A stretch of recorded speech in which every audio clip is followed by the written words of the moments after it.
Welcome to this European Society of Thoracic Surgeons Women in General Thoracic Surgery and Women in Thoracic Surgery webinar series brought to you by CTSNet, Women in Cardiothoracic Surgery, United Globally for Progress. Today's discussion will be centered around the state of gender representation in CT surgery around the world. We're glad you could join us. Please note this webinar is being recorded and will be available next Tuesday on ctsnet.org and CTSNet's YouTube channel. At this time, I'm pleased to introduce the co-moderators for this webinar, Dr. Cecilia Pompili and Dr. Mara Antonoff. Dr. Pompili is a thoracic surgeon at the University of Hull and the ESTS Women in General Thoracic Surgery Committee co-chair.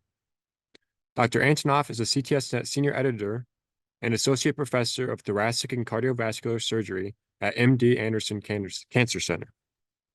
Thank you for joining us, Dr. Pompili and Dr. Antonoff. I'll turn the panel over to you. Thank you very much, and thank you to our audience for taking the time today to explore this topic. I'm so pleased to be here with my co-moderator, Dr. Pompili, as well as our esteemed cardiothoracic surgery colleagues joining us on the panel, including Dr. Daniela Molena, thoracic surgeon at Memorial Sloan Kettering Cancer Center, Dr. Leticia Villiger, thoracic surgeon in Sao Paulo, Brazil, and Dr. Aki Kobayashi, thoracic surgeon at Toyonaka Municipal Hospital. We would like to quickly remind the audience that they can type questions for any of the panelists at any time using the Zoom Q&A function. Questions will be addressed following the conclusion of the 4 presentations. After the 4th presentation, the panel will open to general discussion with input from the Q&A. Without further ado, we will open the floor to Dr. Pompili's presentation, The State of Gender Representation in European CT Surgery. Dr. Pompili? Thank you so much. Thank you so much for this kind introduction. So I will share my screen now and I'll start presenting the situation in Europe.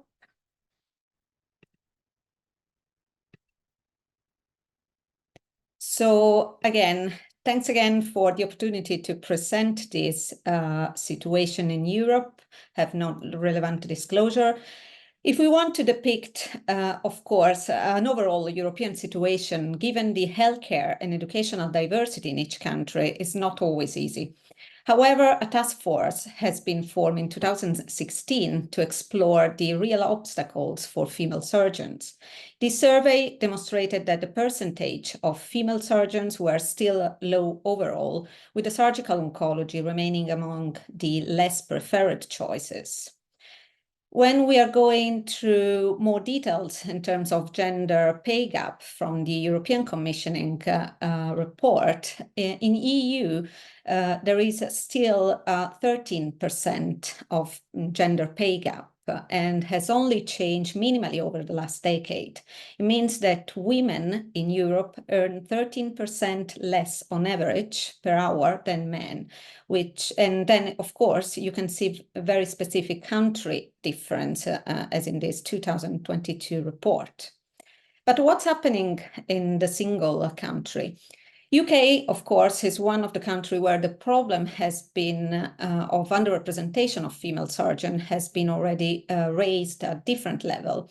These are the results from an online survey circulated in 2019 within the Association of Surgeons of Great Britain and through a social media survey. 88% of the respondents perceived surgery as a male-dominated field. More than half of the respondents felt that the trauma orthopedics was a sexist specialty, followed by cardiothoracic. There have been other reports in the UK, up to the difficult to read British Journal of Surgery one, finding that 63% of women and 23% of men have experienced sexual harassment by colleagues within surgical specialties. This has been followed by a series of statement movement against sexism in surgery, including specifically some statement and report in Cardiothoracic one. But the Royal College of Surgeons of England found already 30 years ago a way to promote female colleagues, founding the Women in Surgery, with Professor Bathy being one of the great role models in this country and in this field in cardiothoracic. More recently, the president of the Royal College of Surgeons commissioned an independent review soon after he was triggered by a lot of comments of dissatisfaction, but also from the results of a government document confirming the gender pay gap in medicine in England. So that was called a Kennedy review, demonstrating that the men were more likely than women to feel the college represented people like them. So after that review, the college committed to support DEI vision and put diversity in the heart of the college strategy with a very, very meticulous DEI plan. When we look at a single country staff workforces, I try to put here the difference between UK and Italy. And you can see that in terms of cardiothoracic consultant, as you can see in UK, the situation is still very similar, with consideration that in Italy, of course, the training is only in general thoracic surgery. More granularly, in this other graph data, we were recording the data from 34 Italian centers out of the 81 unit or division in thoracic surgery back in 2020. And while the residents are equally distributed in the two genders, you can see that staff surgeons are more represented by male, and the situation, the academic position are even more unbalanced versus male gender, which represented 96% of the professors, with only 2 female associate professors out of 56. The leadership position is a rarity for women surgeons in thoracic surgery in Italy, with only 1 director of unit out of the 81. When when we asked specifically through this survey from the Women in Surgery Italy, the reported difference was clearly also different in the various cardiovascular and thoracic specialty, as you can see from this report, in terms of the major difficulties experienced within the OR. Spain has reported yet a little bit less data on the situation, but that is a very recent survey within the different surgical specialty, and you can see that the thoracic surgery is still one of the least in terms of gender representation in their membership. France is another country which has started to look at the gender distribution in our specialty. This article demonstrated a recent but gradually increasing feminization of the profession, but also highlighted more evident dispersion at senior level, as you can see from this table. Nevertheless, within the 2 biggest pan-European societies, women are still facing underrepresentation back in 2021, with favorable but very slow trend over the past few years, as you can see in the different society categories. More recently, members of the ESTS Women General Thoracic Surgery Committee and the EACS Women in Cardiothoracic Surgery joined the efforts in designing a survey on a more detailed investigation of gender bias in cardiothoracic surgery. We had more than 1,000 respondents, and 64% of those were male, and we had also a good spread of primary area of practice. Female colleagues, as you can see from these results, were most likely experiencing discrimination, and in particular the one related to the gender. These responses reflected also on the level of a generic consideration about being valued and satisfied at work, where women were reporting consistently lower scores. This survey was able to demonstrate that around 65% of the female respondents experienced gender discrimination, and they were a very important ground to develop our more focused strategy at European level. Indeed, we also identified that mentorship, childcare, and protected time for research were the most important aspect which may help and support their career. Couple of more recent results from a European perspective came from this two joint project where we were looking at the gender representation among speaking and leader roles at European Cardiothoracic Surgical Annual Meeting. And again, we found that unfortunately the gender representation was still unbalanced. And the same as we presented at the recent STS annual meeting in San Antonio, the same unbalanced distribution was found in the main European authorship within the two main journals. So although the European situation, as you've seen, has still a lot to work on, we hope that the enthusiasm and the dedication of many national and international societies now needs to be matched with appropriate action, of course, and reforms from the surgical institutions that hold the power and make the real change happen. And we also hope that the institution of formal committees supporting and encouraging and of course inspiring women cardiothoracic surgery in Europe will definitely change this culture. We have established within the STS this academy for the second year with a strong collaboration from our friends and colleagues within the WATS. And we hope to see you all with several initiatives that are and collaboration being, of course, developed with the unique goal of a gender diversity and helping across the globe the gender representation in cardiothoracic surgery. And we hope, of course, to see you all in Barcelona, where we are repeating the initiative of childcare, again, answering to that survey that was important for us to highlight, especially the need for the future colleague. Thank you so much again for your time. Thank you, Dr. Pompili, for that wonderful presentation. I think for those of us that have been listening and watching to your slides and listening to your talk, it's obvious the reason for this webinar is that there's so much that we can all learn from each other. There are some things that we are doing well in some parts of the world and some things that we aren't. And certainly, I think what we're going to learn over the course of this morning's webinar is that there are a lot of aspects of what each individual group is doing that if we kind of pull our thoughts together, we can certainly make a lot of progress.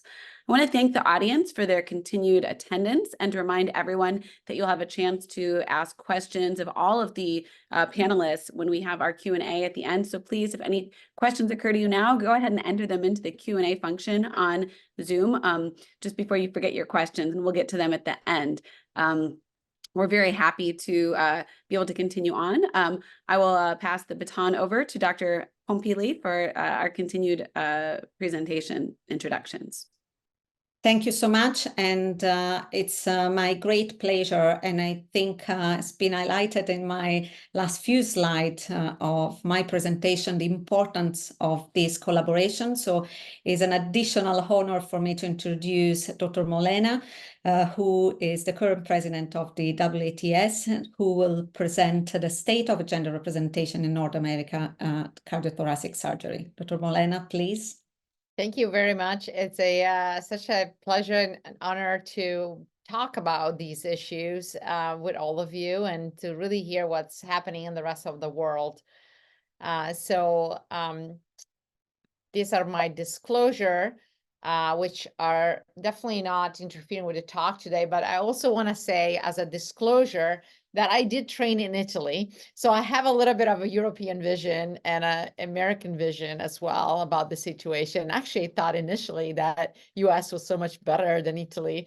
And, you know, so it all depends on perspective. And so on a positive note, I have to say that we have a strong pipeline. These are data from the AMA, the past enrollment in medical school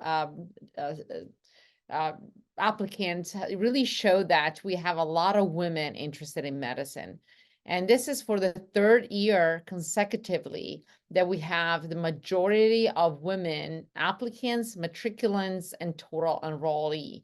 So we have the pipeline. We have to really make a true effort to get these women to embrace our field of cardiothoracic surgery. I want to say also that there is a little bit of optimism and positivity, even in diversity. And we see a lot more women, not only women, but also Black students and Hispanic and Latino, Hispanic descended students. They are enrolling into medical school. So I think that our future field in surgery in general will look a lot better and more diverse than it looks today. But unfortunately, as you can see, the majority of women still choose different specialties. A lot of them choose medical specialties, pediatrics in particular, and the minority of women choose to go into a surgical specialty, and very, very, very few choose to go in cardiothoracic as a specialty, as a career. There are a lot of reasons for that. But I think one of the most important reasons is really the lack of exposure. For me, it was very difficult to even choose surgery in the first place when I was in Italy, because there were no women at all at a leadership level. And I was very fortunate that when I came into the United States and during my training period, I was exposed to a lot of amazing women in surgery, and especially in cardiothoracic surgery. And without that, I may not have chosen to go into this field. There is always often the fear for women to decide to go into a field that might compromise their ability to have choices in life, like becoming mothers or have a family, have time to dedicate to that. And a lot of sometimes lack of opportunities, as you heard from Cecilia, we have the same issues in the United States, where there is discriminations during the process of interviewing, during the process of letter writing, and also opportunities that might not be equal for women and men in this field. And as I was telling a minute ago, I think this is an important study actually from Dr. Antonoff, showing that you really can't be what you can't see. And this was a survey in medical and surgical specialty to look at the ability to connect with the gender peer mentors in their programs.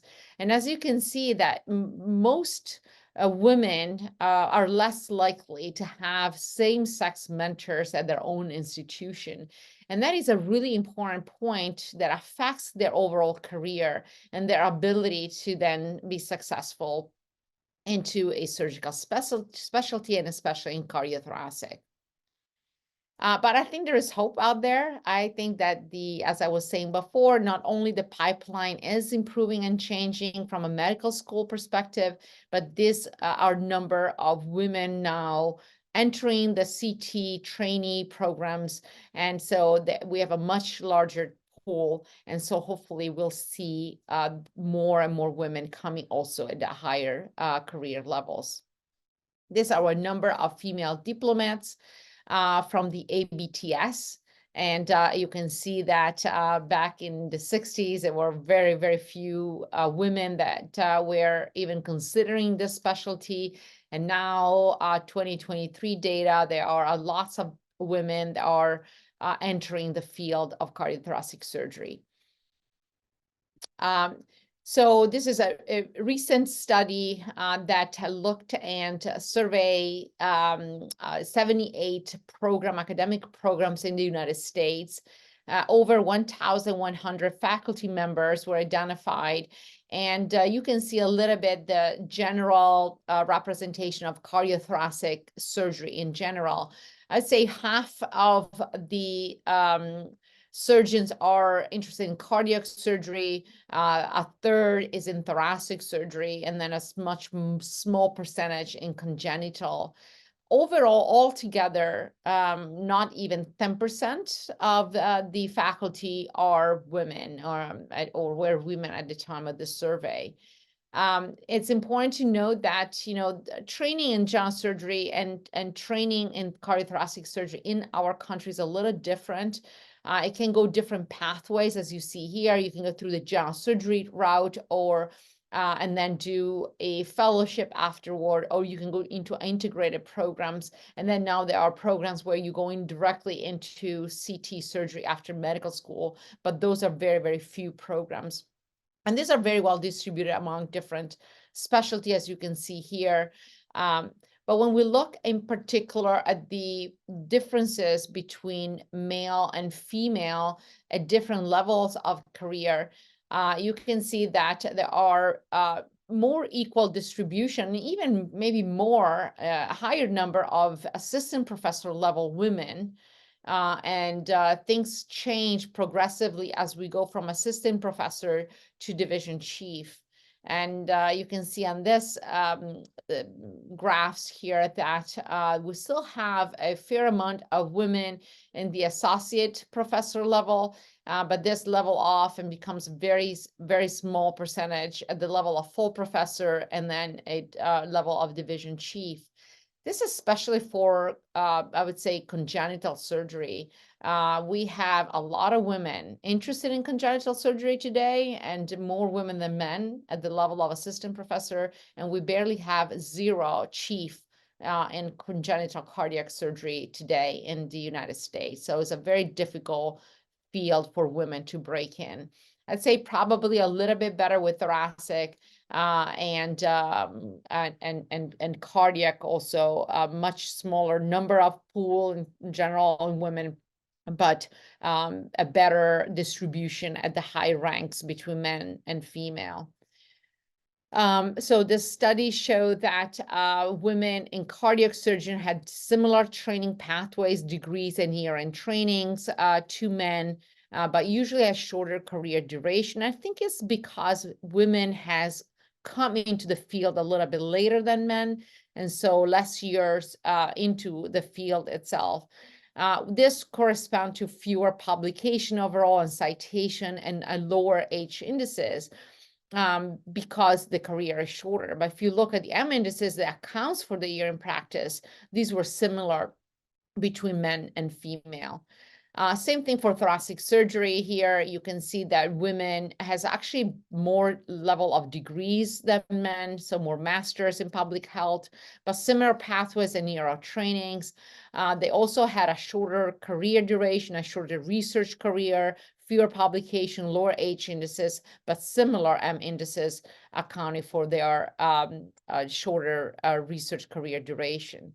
And similarly for congenital surgeons, more degrees within women, but similar pathways of training and shorter career durations. Again, similar indices that shows the number of publication per year. So what are some of the factors that are associated with career advancement in this study? It was interesting that the median years of training was 13 years, so it's pretty long, and it was even longer for congenital surgeons. So it takes a long time to dedicate and commit to this specialty in the United States. But the median career duration was pretty similar between the different specialty among women.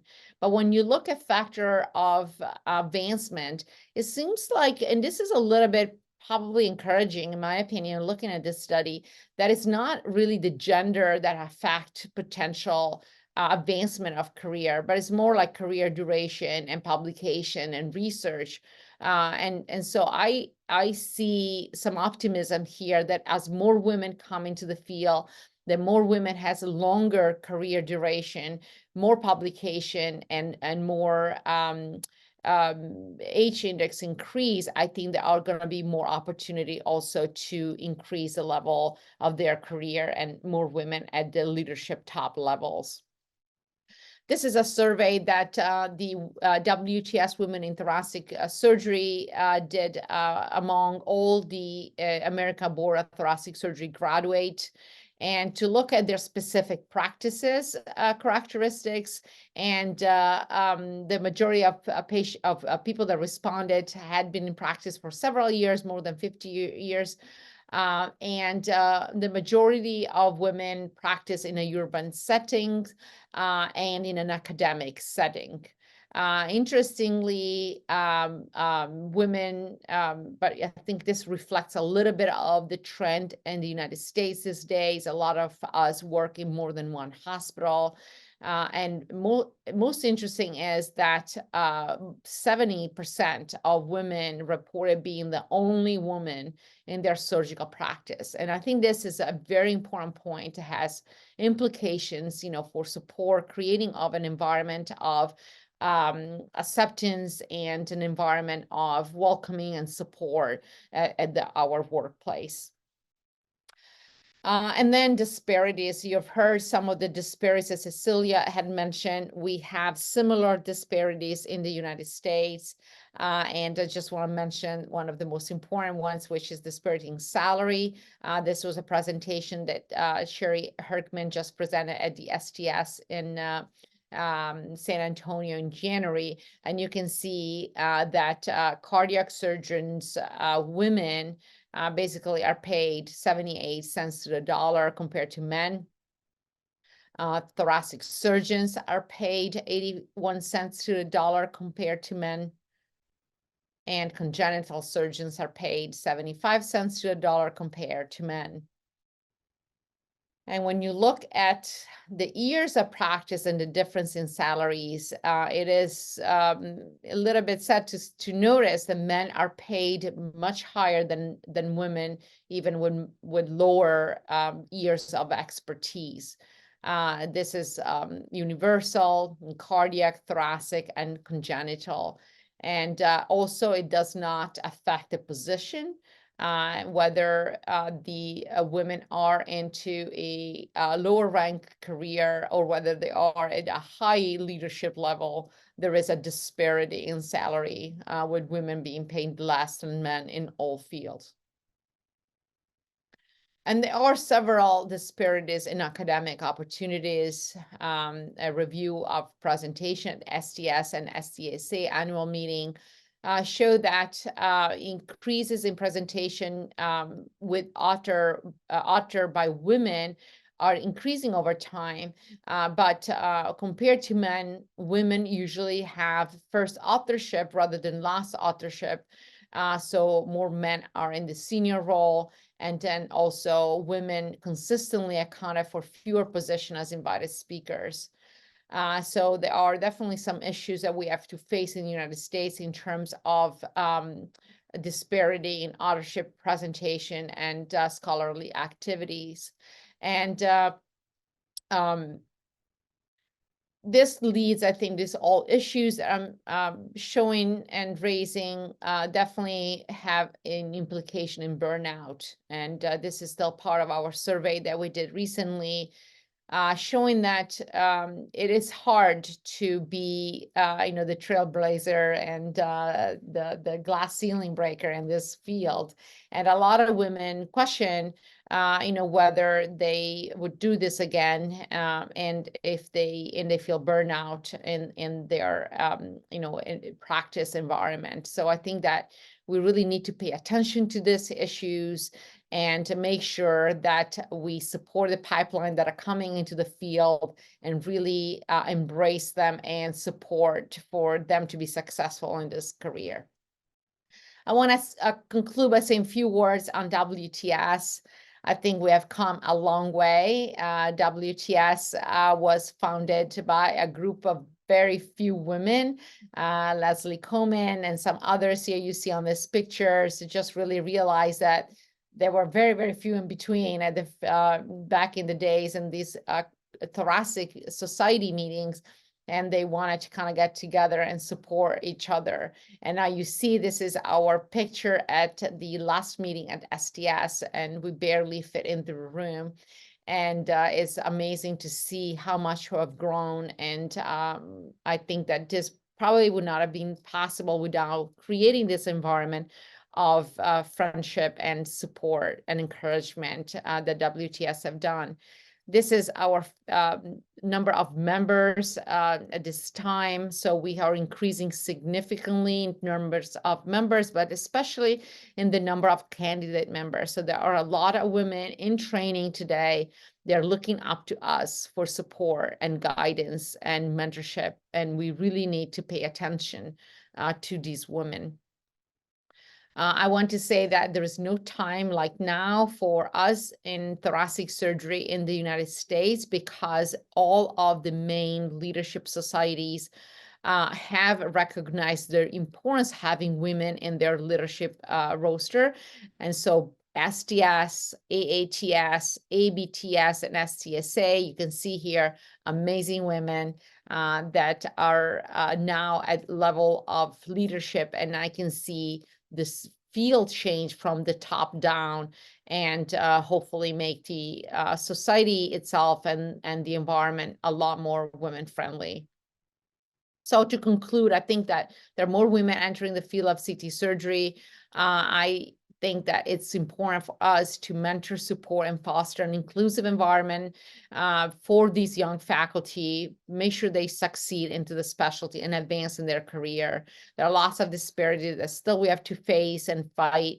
But I think that as we have more women in leadership and more voice that is heard, we can definitely make meaningful changes.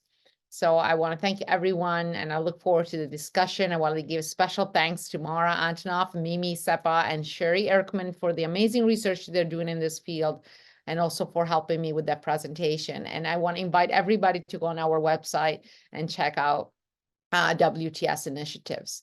Thank you very much. Thank you so much. Thank you, because I think really that the importance of the role models in this field is so important that I cannot stress enough how much WTS was a role model organization for me to bring within the ESTS, and is an example on how you can be inspired by people and again, possibly replicate and trying to break these issues in your country, in your continent, and having this different perspective like we share with Dr. Molena in terms of growing in one country and with one healthcare and educational system, moving in another one, but facing similar barriers and obstacles. Is nice to share also the way to break through and get very positive results like you show in this presentation. So thanks again, and I will encourage again the audience to put any question in the Q&A section, because we will discuss them at the end. I will pass the floor to Dr. Antonoff. Thank you so much, Dr. Pompili. We are thrilled to have our next presentation where we will be giving the spotlight to Dr. Villiger, who will tell us about the state of gender representation in Latin American CT surgery. Thank you so much for joining us. We look forward to your presentation. Good morning to all. First of all, I would like to thank you, Dr. Mara, for the invitation. And second, I would like to apologize for my English and help me if I need, please. Wait a minute.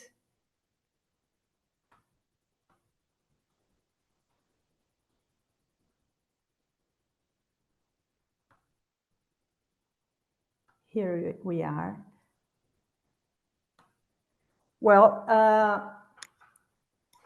I would like to say that I really try to get some information for the other countries, Mexico, Paraguay, Uruguay, Argentina, and so on. But there is so many surgeons in this country, thoracic surgeons in this country. Some countries less than 10 thoracic surgeons. So I would give you the data from Brazil, okay? And I think it represents the Latin America. Here, there is this woman is Dr. Maria Augusta, the first surgeon, the first physician woman in Brazil. Maria Augusta became doctor in 1881, less than 140 years. And this one is Dr. Rita Lobato, that do this her medicine school here, all in Brazil. And this is Dr. Angelita Gama, the first surgeon in Brazil. And she is alive, this one here, she is alive and working with 82 or 83 years old.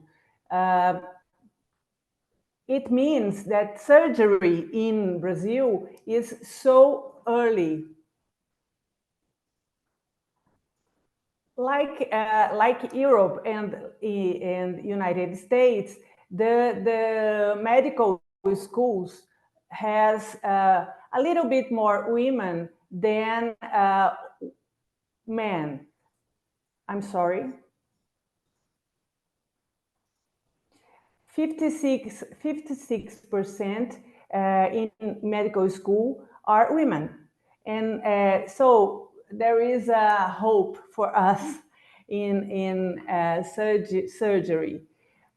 In the surgical areas, 92% are males, male. In general surgery, 21% only the women choose general surgery. Orthopedic surgery, 6%. Neurosurgery, 8%. Urology, 2%. And thoracic surgery, only 2% in 2022. In these last years, it increased to 40%, and now today we are 70%. And in this group, this group means 162 women only.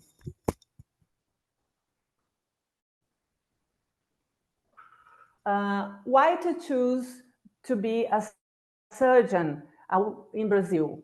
There is many difficulties here, because the way of thinking of Brazilian society, there is a difficulty to the increasing professionally and simultaneously to form the family. The family is based on women. So this is a difficulty here. I'm sorry, again. The woman here is pressed to produce and to know 25% more than women. There is a study from the CBC. CBC is a surgical college of surgeons here in Brazil that unify all the specialties, surgery specialties. So the CBC did a survey that proved that the women are pressed to produce and to know 25% than women. And there is a responsibility to the work and the house, or we can say the double shift. To be a surgeon demands time, and it is difficult to conciliate family and professional and academy works. There is one thing that is the woman want to be, the prestige. Let me see the word. Prestige, yes. And the high satisfaction for I think for everybody to be a surgeon, to resolve the problems with our hands. The most problem maybe should be the models. We don't have models, feminine models, to for the other woman. We have facts and challenges here. The proportion to the salary is about 30%. The men earn 30% more than women. The discrimination, we have the famous here in Brazil, teto de vidro. I don't know if you can understand, glass roof. Everything we do, we have to take care because other people say, oh, that's why you are a woman, we have to go to your family, we have to take care of children. So this is the glass roof. There is stereotypes. This is not an area for women. You cannot be a surgeon. We have to go to your house, take care of your children. That there is stereotypes for this. The inequity salarial that I said, and we miss feminine models. So girls, we have to be models for other women. We are like pioneers here. Like Dr. Angelita Gama or Dr. Valerie Rush. They are models for me, for example. So now we have to be models for the other one. We have another survey and another study that the CBC concludes that technically we are exactly the same like a woman. We can perform surgeries exactly the same way that man. But we know that the evolution in hospital are better when you have a woman in the team. The patients eat early, walk early, and go take off the drain before, and go to houses before. So the CBC told all the specialty surgery specialties here in Brazil that we have incentivar, let me see, incentivar. Encourage. We have to encourage all the specialty surgeries, surgeon specialties. We have to encourage women to do surgery specialties. Here, there is a photo. Last December, Mara was here beside me here. Here we have many countries represented: Chile, Argentina, Peru, Mexico, Brazil. In the last encounter in Rio de Janeiro, STS. So what the solutions for that problems? We have to break the stereotypes. That is strategy for the specialties. So I am in the directory of SBCT, the society, Brazilian Society of Thoracic Surgeons. So we are encourage the society to encourage the woman to go to do thoracic surgery. We are making lectures to in the medical school to tell the woman that there is a very good specialty for them. We are fighting for a better remuneration, earning, and to better conditions of work. The structure have to be better for take care your children, change your clothes and whatever inside the hospital. And we need to be, and we need to have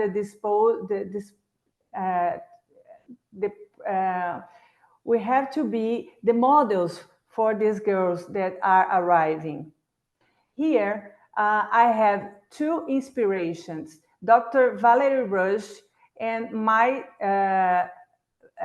chief, Professor José Ernesto Suti, my chief.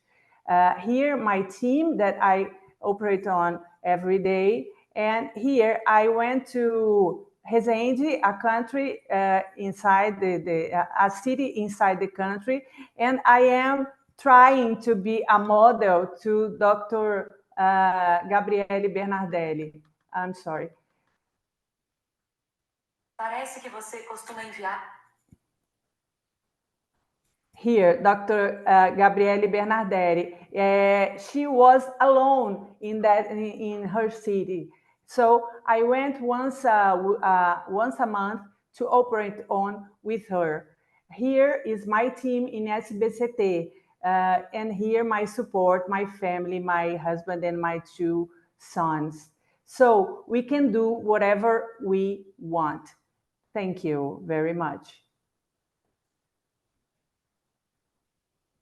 Thank you so much for that tremendous presentation. We're so grateful to have you here, and it's really an honor to have you join our group. Really, this global representation at this event today is really outstanding. I think we will continue on. Dr. Pompili? Yes, it's the turn of our Asian speakers. I'm very, very honored again because Dr. Kobayashi has been part of our ESTS Women in General Thoracic Committee for many years. And so I'm very glad that she will present the state of the gender representation in Asian cardiothoracic surgery. Thank you so much again. Thank you for introduction, and thank you very much for all of you to having me today. I'm going to share my slide, which is, oops.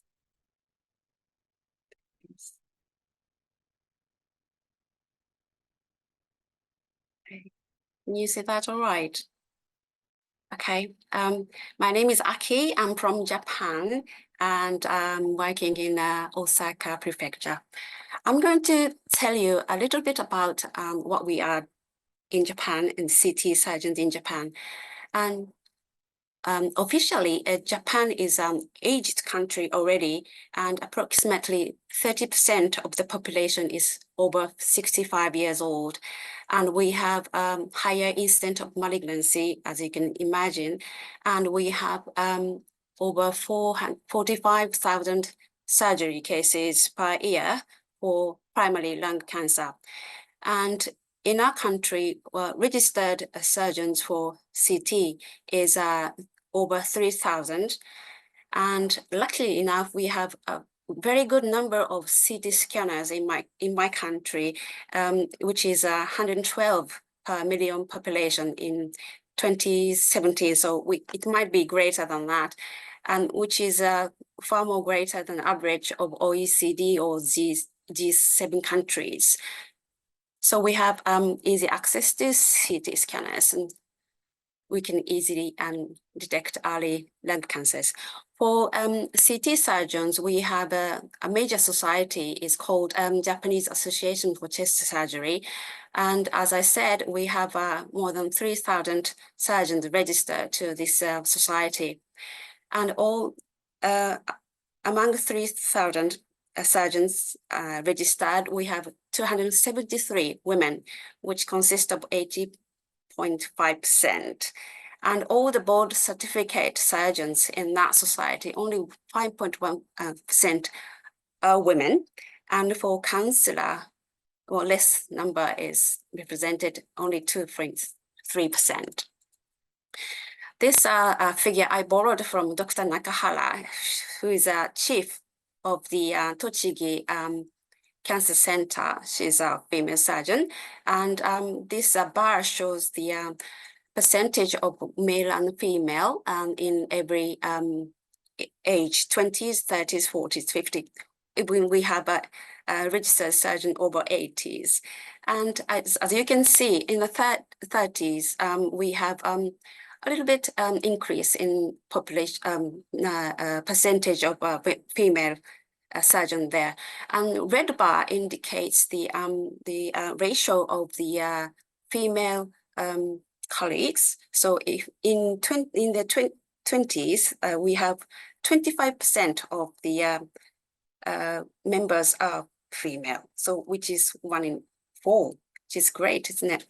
So that's the how many of us are in Japan. So next, I'm going to talk about working places in Japan. We have 95 universities, hospitals throughout Japan. Government 42, municipal 10, and private universities and hospitals goes up to 43. And we have altogether 47 prefectures in Japan, and we have 32 cancer centers. And adding to these, we have another more prefectural hospitals and municipal hospitals, like I'm working right now. And furthermore, we have general hospitals, which are classified as the hospitals with more than 100 beds, and smaller hospitals like more than 20 beds called clinics. So we have lots of hospitals throughout Japan. So if you can imagine, we have only 3,000 CT surgeons in Japan and lots of hospitals. Let's say where I'm from, Osaka, we have this figure of the population. And in Osaka only, we have more than 500 hospitals. And we have, other than surgeons, we have full-time working physicians, nearly 9,000.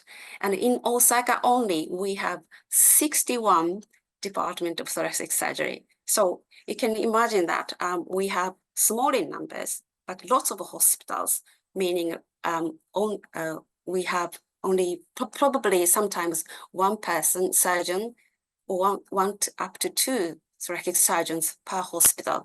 This is quite not unusual in Japan. And working hours, well, weekdays we do the elective surgery, night duty. I'll do the night duty once a month. I used to do that once a week, and outpatient clinic and on calls. And because we are working in small groups, we have to go to see patients even on weekends. So we work really long hours and day and night duty at weekends. But luckily enough, we don't have emergency surgery in thoracic surgery in Japan. So let's imagine that if you are working in a small team and small hospital really, with perhaps your senior staff is a bit older than you, and we don't have proper mentorship system in Japan. So if you have problems when you're under training and you're working long hour, you sometimes get lost if you don't have role models or mentorship. And worst scenario would be you get burned out, and sometimes you have to leave your work due to depression. And as I asked Dr. Nakahara about the survey that she carried out, that she told me that women tend to be more anxious than male trainees. So that's what we are right now in Japan. To tackle with these problems, we have a lot of committees in our thoracic surgery societies. The one is from the Japanese Association for Chest Surgery. They founded 2015. They found that Gender Equality Committee, and they changed the name last year to Diversity Promotion Subcommittee. They are quite active to get us involved in networking and show us the career path, and try to be role model for all trainees and of course to us sort of junior or senior CT surgeons. And we have the Japanese Association of Thoracic Surgery. They have the similar types of a committee as well. And the last one is the Japan Association of Women Surgeons. This is a very historical group. And this includes all the surgeons from various fields of surgery, including GI surgeon and CT surgeons.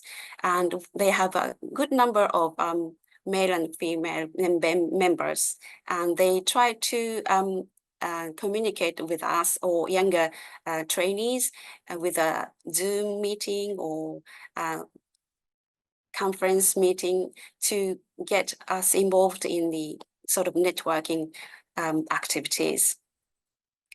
And the other thing we are facing right now is work style reform by the government starting from this April. And they're trying to limit work hours because we are working too long. So they want to limit our time to work into the shorter period of time to let us perform let us provide a better medical services. And this is going to happening in April. So where I will guess this is going to be a bit of confusing coming out, but this is what we are in Japan now. And in summary, CT surgeons in Japan, we are small in number, but increasing and definitely increasing in younger generations. But still, we are working in a small team and long working hour. But we have a lot of activities coming up to get us connected, to share the role models or try to provide mentors for younger generations. So that's what we are now in Japan. Thank you for your attention. Thank you so much, Dr. Kobayashi. It's amazing and terrific to see how much the networking is still at the center of all these initiatives across the world, and how much this has translated into some changes coming from US when we've seen the publication of the results of the scholarship from WATS up to the career of those that had those scholarships. So I really think that the future is bright in terms that all these initiatives are changing the face of thoracic surgery. So thanks again. I'll open now the floor for the Q&A, and we'll get started soon. Great. So we've had several questions in the Q&A that are fairly similar. Augusta Poliquete asks us, as a female med student who aspires to be a CT surgeon, what can be done to improve the situation at a med student level? And similarly, we have a question from Sophia Wagemaker, who says, as a medical student and aspiring thoracic surgeon, what's your advice for younger women who want to pursue this career? Certainly, all of the wonderful surgeons on this panel are a little bit more established, and we know we have a range of audience members on the webinar today, but I'm wondering if we could quickly, go around the panel and give maybe one pearl or one piece of advice for a medical student who's interested in pursuing this career as a woman, perhaps starting with Dr. Molena. Yeah, so I think, find someone that you can connect with that support you and helps you through the process. I think that's important. It does not have to be in your university. It does not have to be in your country. And as I think Dr. Antonov has taught us, social media is very helpful for that. You can really find good support and network and support sponsorship and mentorship in social media. So look out and get involved. Good. Dr. Villiger?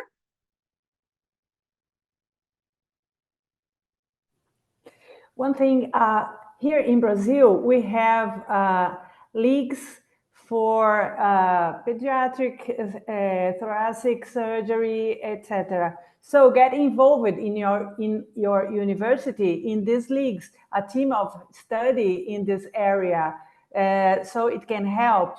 And talk to your professors and get one model for you, one surgeon, one women surgeon to be your model. Great, thank you. Dr. Kobayashi. I agree with Dr. Molena. It doesn't have to be male or female. You find someone you want to make your role model. That doesn't have to be in your university or in your workplace. Maybe you can find it on your SNS.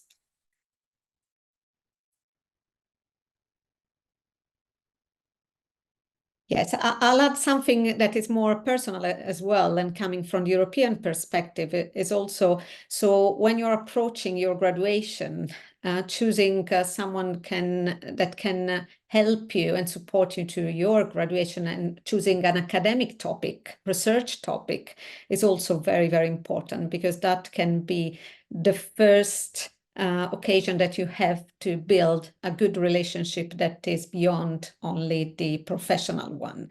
This is what happened to me, and I always recommend it. So I'll ask another question from the Q&A, because I've seen, and apologies if I'm pronouncing spelling correctly, but Kalua El Amaru is asking about the situation in Africa. And I'm really pleased to just mention that we are trying through the ESTS to get more people involved from that continent. And for the first time, for example, during the postgraduate course, we'll have a Team Africa that will bring, of course, female and male representative, but I'm opening this question to the other panel. So how to reach probably low-income country and support them. Here in Brazil, we have international director in SBCT, and we have a team that goes to Africa to operate on in a service. So get in touch with us if you need to help you. That's okay. I think that if we have one positive things that COVID has left us is the ability to connect virtually. And I think that we really need to utilize this opportunity more and connect with people from all kind of social environments, because we can do so much without even being in person together. And sometimes traveling, especially for low socioeconomic country, is very difficult and expensive. But it all starts by a friendship, a connection, getting together, and then see how big things you can do. So I think that we really need to think about opportunities for us to collaborate with women in underserved countries and lower socioeconomic places where we can do something remotely, maybe have webinar for teaching, for career development, or whatever is needed on their end. But I think the first step is that connection that we really need to pay attention and put some effort on. Thank you so much, Dr. Molena. Given the fact that we are already over by a couple of minutes, we are going to do one more question, because I think it's really important, and we'll give each of the panelists a chance to just give a one-line pearl in response to this question from Irina. Irina talks a lot about the challenges in Bulgaria and some of the experiences of women there in terms of discrimination and sexual harassment, and some of the aspects of being judged by their appearance rather than skills as surgeons in Bulgaria. So very appropriately, Irina asks, do you have any advice on how to survive it fight it, survive it, and shine. And I know that those of you on this panel are phenomenal inspirations for so many women. You don't just fight it, but you do survive and you do shine. So it would be great if you all could just give perhaps a quick pearl about how it is that you take these challenging situations and use it as an opportunity to shine. Maybe we'll go in a different order here. Start with Dr. Pompili. Thank you so much. I think that's the real meaning of this entire webinar and series. So my advice is always to believe in yourself and to someone else, because you will always have this dark moment where you cannot rely only on yourself. So having always through your career someone that knows you very well and support you has always been a key for me. And sharing at least most of your personal or professional life is helping a little bit more. So not, as Dr. Molena was saying, not necessarily in your department or your institution, sometimes, as in my case, are across the globe, literally. Great. Dr. Molena? Yeah, so I think this is a very important point, because when you are a team and a group, you're powerful. When you're alone, sometimes you're really powerless. And so I think the first step is really try to find your tribe, people that are similar to you, whether it is within your country or outside of your country, that can support you. And then I think it's very important to choose the battles that you want to fight. Sometimes not all battles are worth fighting. Yet at the same time, I think it's important for us women to demand the respect and to, help the people around us to understand that they are biased in the way they think, in the way they act, in the way they behave, because they always been, grown up in an environment that has supported some of these beliefs. Sometimes it doesn't have to be confrontational. I find that people don't like to be confronted. And so it's important to have a conversation where there is really no confrontation, to be well received. And then, choose the people that you really care about, that you want to change their mind, because not everybody, unfortunately, you'll be able to change everyone, right? You'll only probably be able to discuss these issues and open their mind and open their vision with the very few of them that already inside have that seeds, that already inside have that ability of growth.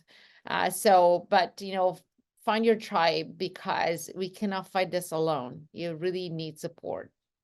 Such great pearls. And I have to thank Irina for this great question, because really it's giving our panelists an opportunity to share their closing words as we wrap up here. So final thoughts from Dr. Villiger on how we can shine in this situation.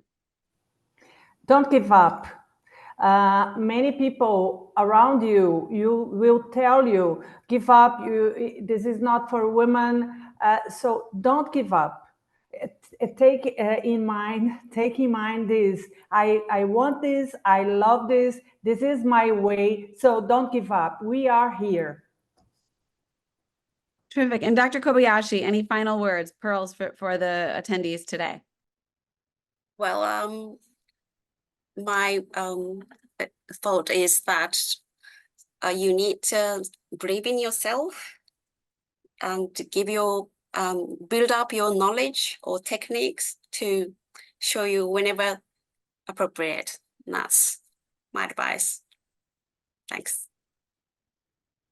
Dr. Antonov, we want to hear your pearl, because you are definitely shining all the time. Exactly. Gosh, so many great things have already been stated here, but I think, one of the great things that I've heard is that when we think of disparities or challenges or ways that we may be differentially treated, sometimes I have heard women ask why they can't have the opportunities or privileges to maybe get away with some of the misbehaviors that we see in our male colleagues. And I think one of the greatest things that I've heard is that rather than asking why we can't maybe misbehave as the way some of our colleagues have in the past, perhaps it's time that we hold all of our colleagues to the same standards, to behave as phenomenal role models, to really advocate and fight for all of our workforce, for all of our patients. And I think when we recognize some of the differences in the ways that women or men may be treated, we may be held to higher standards, but maybe it's time that we just raise the bar for everyone, that we keep exceeding those standards and ask the men to meet us up there as well. I think the comments that have been made about finding a tribe are incredibly important, and that we keep a vision for really what it is that we're seeking to accomplish, and seek to each day make things a little better for ourselves, make ourselves better than who we were yesterday, and ensure that the women who fall behind us have even more opportunities than we've had.